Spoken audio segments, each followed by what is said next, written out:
Familia querida, Dios les bendiga y les guarde. Dios mueve corazones. Es el tema de estudio de esta mañana. La lectura Esdras 8 del 1 al 20. Estos son los jefes de la casa paterna y la genealogía de aquellos que subieron conmigo de Babilonia, reinando el rey Artajerjes. De los hijos de Finés, Gersón. De los hijos de Itamar, Daniel.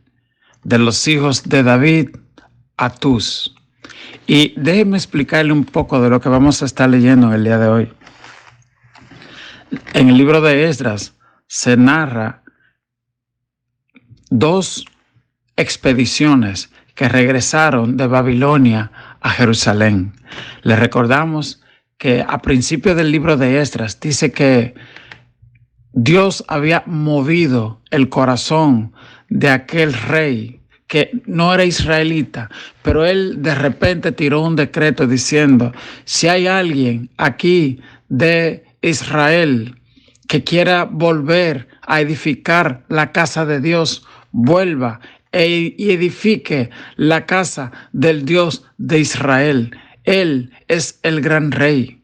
Y este rey Darío dijo: y yo doy orden de que se dé provisión de la casa del rey, de todo lo que sea necesario para edificar la casa de Jehová. Así que los reyes impíos de Babilonia y de Persia, que hoy es Irán, que destruyeron el templo, ahora estaban dejando voluntariamente a todo el pueblo retornar, y estaban retornando todos los vasos y utensilios del templo.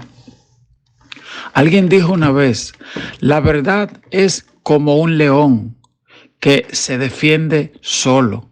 Tú no tienes que defenderlo. Así es la palabra de Dios. La palabra de Dios, dice la Biblia, que no retorna vacía. Una vez los filisteos, por el pecado del pueblo de Israel, Dios permitió que tomen el arca prisionera y se llevaron el arca. Pero dice la Biblia que cuando el arca llegó a la tierra de los filisteos, empezaron a suceder muchas cosas extrañas. La llevaron al templo del dios de ellos, Dagón, como un objeto de triunfo. Sin embargo, Dagón empezó a caerse por sí solo y empezaron a salirle tumores a todo el pueblo de los filisteos. Y ellos se dieron cuenta que es porque tenían el arca de Dios y la devolvieron. Asimismo es la palabra de Dios. Cuando tú a alguien le predicas, le das una Biblia, un Nuevo Testamento, tú puedes estar seguro que esa palabra no retorna vacía. Y esto es lo que está pasando con este grupo de hombres y mujeres. Estuvieron 70 años cautivos en Jerusalén, pero de repente llega el tiempo de retornar. Y hay algo que es importante en la Biblia: los nombres de la Biblia. Hoy vamos a leer una lista de nombres y a veces uno lo lee y como que uno quiere saltar y dice: bueno, son muchos nombres, voy a pasar a la lectura. Pero no, tenemos que conocer esas personas. ¿Y por qué la Biblia los incluye? Por ejemplo, aquí dice: salieron de los hijos de Finés, Gersón, y de los hijos de Itamar, Daniel, y de los hijos de David, Atús. Y tú te preguntas, son 12 tribus de Israel.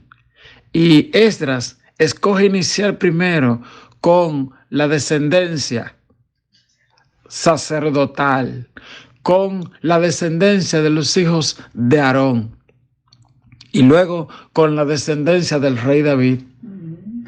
Él dijo, primeramente el orden de Dios. Si vamos, como dice el Salmo 127, si Jehová no edifica la casa, en vano trabajan los que la edifican.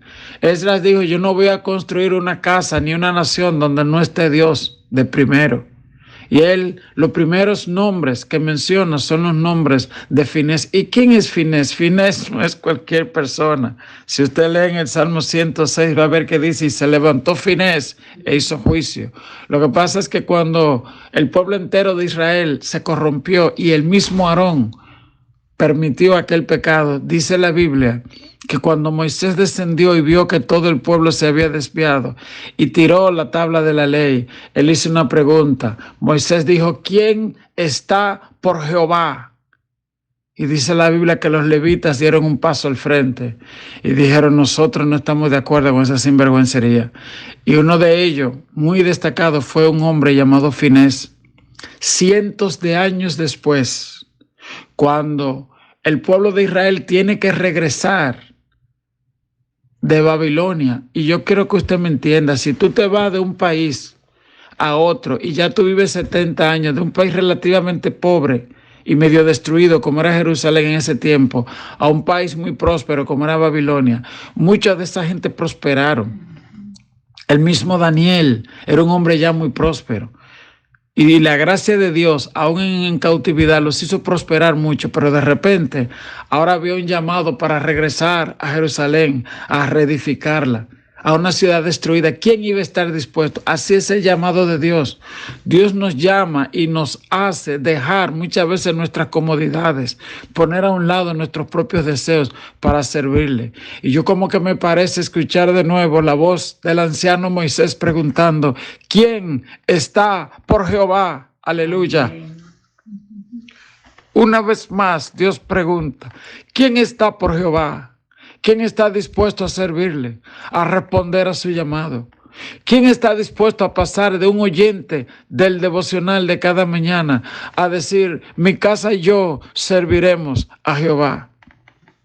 Y por eso es importante mencionar estos nombres. Lo mismo pasa, por ejemplo, cuando usted se lee el último capítulo de Romanos, Romanos capítulo 16.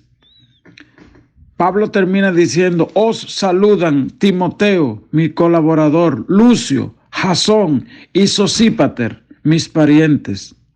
Os saluda Gallo, hospedador mío. Entonces uno dice, fíjate, uno habla de los grandes milagros que Dios hizo por medio de Pablo y de los grandes y de la escritura tan preciosa que Dios utilizó a Pablo. Pero ¿sabes qué? Para que todo eso sea posible, Dios preparó hombres como Gallo, que dice la Biblia que era hospedador. Tal vez cuando Pablo llegó allá a Roma y no había quien le sirva de un pan con un té de jengibre del pasote, ahí aparecía Gallo. ¿Usted me entiende? Y habla de un tal Sosípater. Usted dirá: yo no, a un hijo mío no le voy a poner Sosípater. Está bien, tal vez yo tampoco se lo ponga. Pero ese Sosípater está aquí en la Biblia como un hombre que sirvió a Dios. Y Pablo habla de un tal Timoteo, un joven que se convirtió. Y Pablo dijo: mi colaborador. En una ocasión le llamó un verdadero hijo. Ok, entonces esa gente que Dios pone al lado tuyo, muchos de ellos tal vez ni se conocen mucho, pero Dios conoce sus corazones. Así que, con el permiso de ustedes, le quiero leer respetuosamente la lista de esos nombres que menciona la Biblia. Y cuando lo menciona, para mí me pongo en atención, porque digo, esa gente estuvo dispuesto a regresar. Algo más que usted va a encontrar a medida que leamos es que cuando la lista de hombres que menciona, Esdras se detiene en el camino y dice: espérate, pero habemos aquí un buen grupo y nada más hay 2 levitas. No, yo necesito más. Y él manda de nuevo a Babilonia y dice: ¿hay algún otro levita que pueda venir? Y se levanta un gran grupo y viene. Y de nuevo, es loable ver que un gran grupo de hombres de Dios están dispuestos a dejarlo todo para irse a Jerusalén. Déjeme explicarle la razón por la que se cree que habían tan pocos levitas en el regreso. Vuelvo y le digo, la Biblia no define de eso, sino que algunos eruditos bíblicos piensan que esta es la razón. La Biblia dice que cuando el rey de Babilonia se llevaba a Israel cautivo, dejó a Judá cautivo, dejó los pobres de el pueblo allá. Muchos de los pobres lo dejó. Y hay algunos estudiosos bíblicos que, como usted recordará, cuando Dios llevó las 12 tribus de Israel a Canaán, a lo que es Israel, a 11 tribus le entregó tierra, pero a una no le dio nada, la tribu de Leví. Porque hay gente a veces creen que el ministerio es para enriquecerse, para servirse del pueblo. Y cuando Dios estableció los 12 tribus de Israel, a la tribu que no le dio nada de tierra, se llama la tribu de Leví, la tribu sacerdotal. Ellos dependían de lo que los otros daran de diezmo ofrenda. Hay veces que gente dice, no, porque los pastores se benefician. Y yo le digo, señores, dice la Biblia que cuando las 12 tribus iban a entrar, a 11 le dieron, vamos a suponer, poniéndolo en este tiempo, a 11 le dieron jipeta. Y a uno le dijeron, a ti yo no te voy a dar nada. Tú vas a transportarte cuando los otros 11 te den una bola. Y yo le pregunto, ¿de cuál usted quiere ser? ¿De lo que le den el vehículo o de lo que le dejen a pie para que los otros le den una bola, un ride por ahí, como dicen, ¿verdad? Eso fue lo que Dios hizo con la tribu de Leví. Y algunos teólogos piensan que habían pocos levitas porque Nabucodonosor los dejó los 70 allá. Y cuando tenían que regresar, como que habían pocos de esa familia. Independientemente de cuál sea la razón, lo que sí aparece aquí es que la descendencia de Finés dio un paso al frente. Cientos de años atrás, Finés estuvo fiel a Dios. Cientos de años después, los descendientes de Finés seguían con el mismo carácter. Que el Señor nos ayude a crear ese carácter en nuestros hijos, en nuestra descendencia. Pues le continúo la lectura. Dice, de los hijos de Secanías y de los hijos de Paros, Zacarías, y con él la línea de varones, 150. De los hijos de Pahat Moab, Elionai, hijo de Seraías, y con él 200 varones. De los hijos de Secanías, hijo de Jaziel, 300 varones. Es decir, él sigue nombrando las 12 tribus de Israel. Y fíjese cuántos de ellos. Y uno tiene que preguntarse, uno fueron 300. ¿Fue porque Dios bendijo esa familia y lo multiplicó? ¿O porque estuvieron más dispuestos a la mayoría a seguir? Uno no sabe, pero me llama la atención cuando dice que de algunas tribus fueron 200 y de las otras 300. ¿Y tú? ¿Cuánto de tu familia van a aportar para que cuando se cuente en el cielo diga, de la familia Soto, Adames, tanto número llegaron al cielo? Aleluya, qué cosa tan linda. Que el Señor nos ayude a servirle, que cuando dice, como dice el signo, cuando allá se pase lista a mi nombre, yo feliz responderé. Que cuando se diga la familia Martínez, que allá diga, bueno, aquí llegaron 700 de la familia. Oh, gloria, aleluya. Y dice aquí la Biblia, mire hermano, comprométase hoy a que como dijo Josué, mi casa y yo serviremos a Jehová. Amén. Y dice acá la palabra en el verso 8, de los hijos de Cefatías, Seradías y Micael, y con él 80 varones. De los hijos de Obadías, 200 varones. De los hijos de Selomit, 160 varones. Y de los hijos de Bebai, 28 varones. Y de los hijos de Asgad, 110 varones. Y de los hijos de Adonicán, 60 varones. Y de los hijos de Bigbai, 70 varones. Dice el verso 15, los reuní junto al río y vine a Jaba y acampé allí 3 días, y habiendo buscado entre el pueblo y entre los sacerdotes, no hallé allí de los hijos de Leví. Entonces despaché a Eliezer, Ariel, Semaías, Elnatán, Jarib, Elnatán, Zacarías y Mesulán, hombres principales, asimismo a Joiriab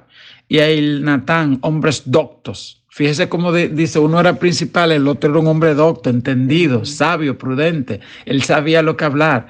Y los envía Ido, jefe, en el lugar llamado Casifia, y puse en boca de ellos las palabras que habían de hablar a Ido y a sus hermanos los sirvientes del templo en el lugar llamado Casifia, para que nos trajesen ministro para la casa de nuestro Dios, y nos trajeron según la buena mano de nuestro Dios sobre nosotros un varón entendido de los hijos de Mali, hijo de Leví, hijo de Israel, a Serebías con sus hijos y sus hermanos. Fíjese cómo dice, un varón entendido. Él era un hombre del altar, un pastor, dice, pero era entendido. Y dice, de los hijos de Mali, hijo de Leví, hijo de Israel, a Serebías con sus hermanos. 18, a Hasabías y con él Jesaías de los hijos de Merari, a sus hermanos y a sus hijos 20, y los sirvientes del templo, a quienes David con los príncipes puso para el ministerio de los levitas 220 sirvientes del templo, aleluya, todos los cuales fueron designados por su nombre, 220 sirvientes del templo. Que Dios te bendiga, que Dios te guarde, que tu nombre esté inscrito entre los sirvientes de la casa de Dios. Amén. Qué hermosa lectura esta hoy que nos inspira en esta mañana a decirle, Señor, yo estoy lista. Yo voy para donde tú me digas que vaya. Que el Señor nos continúe bendiciendo, familia. Cuando allá se pase lista, cuando allá se pase lista, cuando allá se pase lista, a mi nombre yo feliz responderé. La familia Soto Adames. Amén. Dios te bendiga y Dios te guarde.